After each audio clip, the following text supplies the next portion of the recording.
दुनिया भर में इस वक्त सोने की कीमतें आसमान से बातें कर रही हैं। पाकिस्तान में इस वक्त कीमत 2,80,000 रुपये फ़ी तोला है, जबकि आलमी मार्केट में ये कीमत $2,600 फ़ी औंस है। सवाल ये है कि ये कीमतें इतनी क्यों बढ़ रही हैं? 2024 में ये कीमतें कहाँ खड़ी थीं?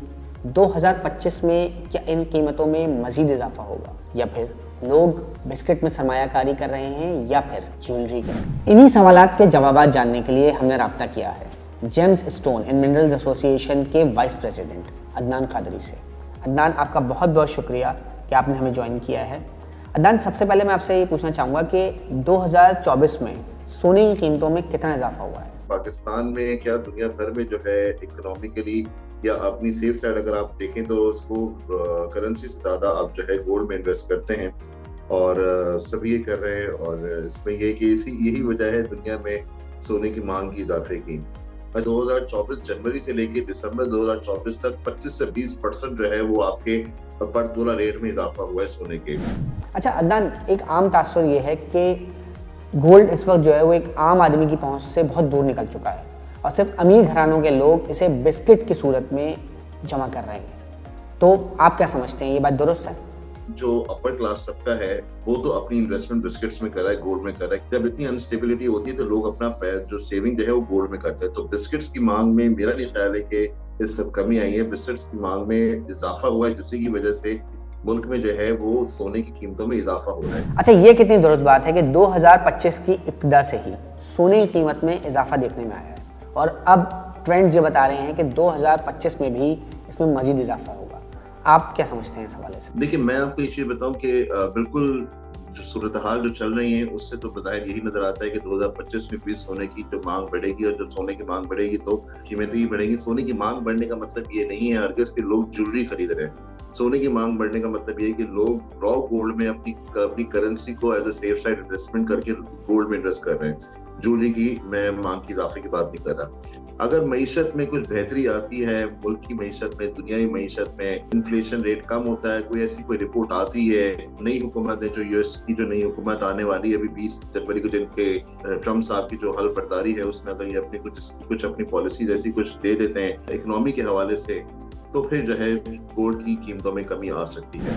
पाकिस्तान में आमतौर पर शादी ब्याह हो या कोई और अहम मौका, लोग सोने के जेवर को तोहफे के तौर पर देते हैं, मगर जहां एक तरफ इस वक्त सोने के बिस्किट का काम तेज़ी से ऊपर जा रहा है, वहीं दूसरी तरफ इस काम से वाबस्ता लोगों का कहना है कि सोने के जेवर का काम तकरीबन बंद होने के करीब आ गया। ज्वेलरी मेकिंग में इस वक्त इजाफा नहीं हुआ। ज्वेलरी मेकिंग जो है, ज्वेलरी में लोगों की खरीदारी कम से कम होती जा रही है। ज्वेलरी नहीं खरीद रहे हैं, क्योंकि अगर हम देखें तो लोगों की इस्तेताद जो मिडिल तबका कह लें या लोअर तबका कह लें, वो बिल्कुल भी इस वक्त अपनी शादी ब्याह में ज्वेलरी देने के बिल्कुल भी उसमें उनकी रेंज में नहीं आ रही है। ज्वेलरी अच्छी खासी महंगी हो चुकी है, गोल्ड अच्छा खासा महंगा हो चुका है।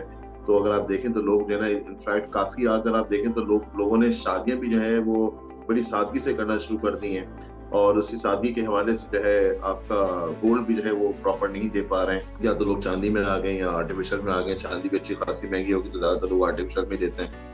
गोल्ड ज्वेलरी की खपत में जो है वो बहुत कमी आई। अच्छा, आपने आर्टिफिशियल जेवरात की बात की है, तो क्या आर्टिफिशियल जेवरात का जो काम है उसकी मैन्युफैक्चरिंग में पाकिस्तान में कोई इजाफा देखने में आ रहा है? ज्वेलरी की मांग में कमी आ रही है, चाहे वो आर्टिफिशियल हो या चांदी हो या सोना हो। और अगर आर्टिफिशियल में भी अगर लोग अपनी ज्वेलरी बनवाते हैं तो आर्टिफिशियल में आपको पता है कि इसमें मेकिंग का उसमें स्कोप इतना कुछ ज्यादा नहीं है। तो बेसिकली तो ज्यादातर लोग जो है वो बाहर से इम्पोर्ट ही कर रहे होते हैं।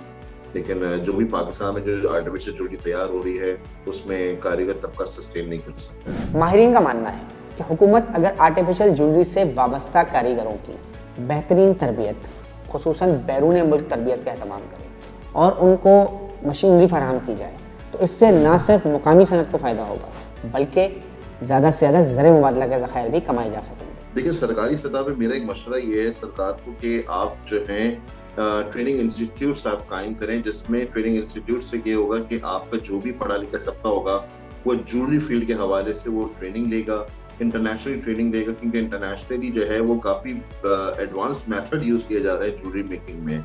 उसके हवाले से एडवांस मेथड के साथ साथ एडवांस टेक्नोलॉजी यूज़ की जा रही है थ्रू मशीनरीज।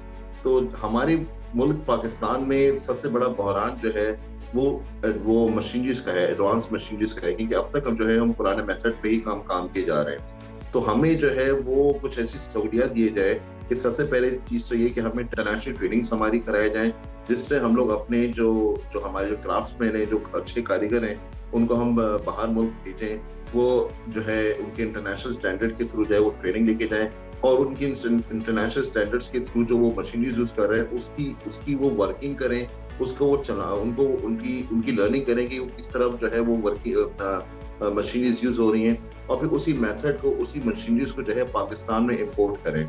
तो उस हवाले से हुकूमत पाकिस्तान से दरख्वास्त ये है कि आप तो एक तो जो मैन्युफैक्चरिंग जो मशीनरीज है उसकी जो ड्यूटी है वो 0% इसकी ड्यूटी करें, उसको सेल टैक्स एग्जेम्प्ट करें, और जो है हमारे जो हुनरमंद तबका जो है वो बाहर जो है उनको भेजने के कुछ अगर हमें सब्सिडीज मिल जाए, और उनके ट्रेनिंग के हवाले से उनकी कुछ स्टेज में, उनके सब्सिडीज में अगर कुछ सहूलियात मिल जाए, तो हम अपना जो है जो हुनरमंद तबका है हम उनको बाहर भेजें, वो वहां से मशीनरीज इंपोर्ट करके लाएं, और फिर यहाँ पे फिर जो है वो इंटरनेशनल तर्ज के ऊपर ज्वेलरी तैयार हो, फिर हम उसको आगे जो है एक्सपोर्ट करें दुनिया में।